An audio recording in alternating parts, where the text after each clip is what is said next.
नमस्कार. इयत्ता 10वी विषय गणित भाग 2 यामधील प्रकरण नंबर 2 पायथागोरसचे प्रमेय याविषयीची संपूर्ण माहिती आज आपण या व्हिडिओमध्ये पाहणार आहोत.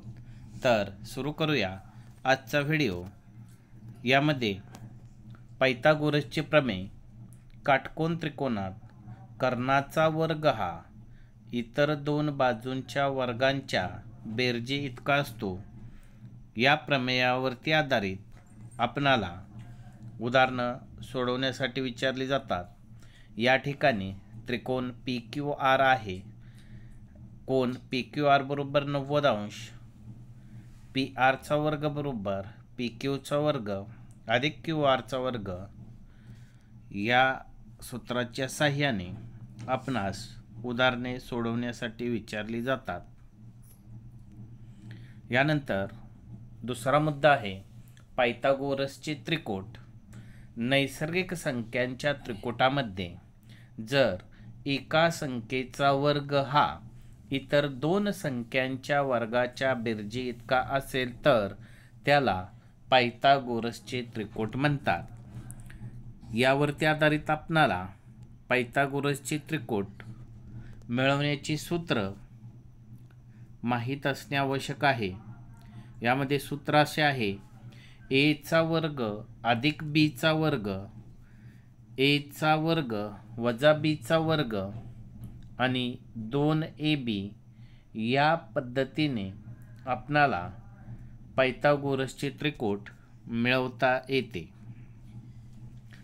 यानंतर 30, 60, 90 कोनांची मापे असणाऱ्या त्रिकोणाचा गुणधर्म म्हणजेच काटकोन त्रिकोणाचे लघुकोन 30 व 60 असतील तर 30 मापाच्या कोनासमोरील बाजू कर्णाच्या निम्मी असते व 60 कोनासमोरील बाजू कर्णाच्या वर्गमुळात 3/2 पट असते. यावरती आधारित आपणाला 1 किंवा 2 मार्काला उदाहरणे विचारली जाऊ शकतात.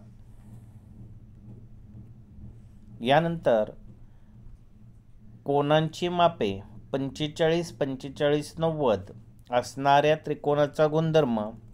काटकोन त्रिकोणात 45 व 45 माप असणारे जर दोन कोन असतील तर प्रत्येक बाजू ही कर्णाच्या 1/वर्गमुळात 2 पट असते. या गुणधर्मावरती आधारित आपणाला 1 किंवा 2 मार्काला प्रश्न विचारला जाऊ शकतो.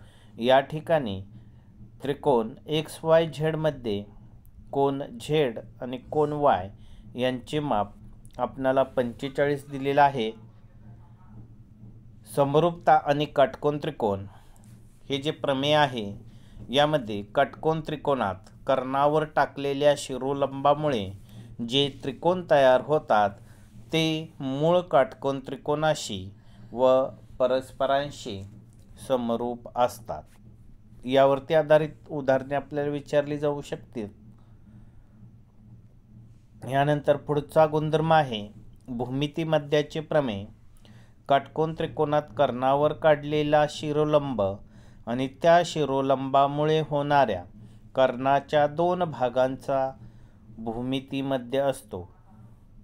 ह्या प्रमेयावरती आधारित आपणाला दिलेली आकृती जी आहे त्या आकृतीमध्ये त्रिकोण P Q R, P R या कर्णावरती कोन क्यू मधून आपण लंब टाकलेला आहे QS आणि म्हणून QS छेद PS, QS छेद PS बरोबर SR छेद SQ.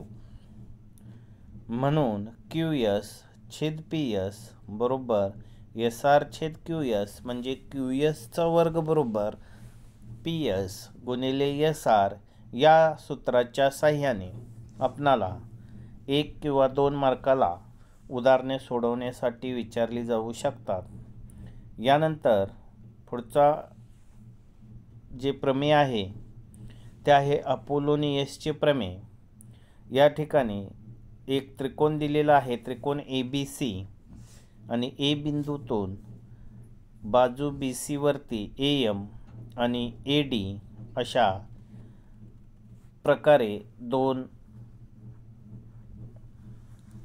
साध्य, म्हणजे या ठिकाणी ABचा वर्ग हा ACचा वर्ग, ABचा वर्ग अधिक ACचा वर्ग बरोबर 2 AM चा वर्ग अधिक 2 BMचा वर्ग या सूत्राच्या सहाय्याने आपणाला प्रश्न क्रमांक 3B मध्ये यावर आधारित उदाहरणे किंवा प्रश्न 4थ्यामध्येही आपल्याला उदाहरणे विचारली जाऊ शकतात। त्यामुळे या प्रमेयाची किंवा या प्रमेयावरील जी उदाहरणं आहेत त्याचा आपण जास्तीत जास्त सराव करायचा आहे। समरूप त्रिकोणाच्या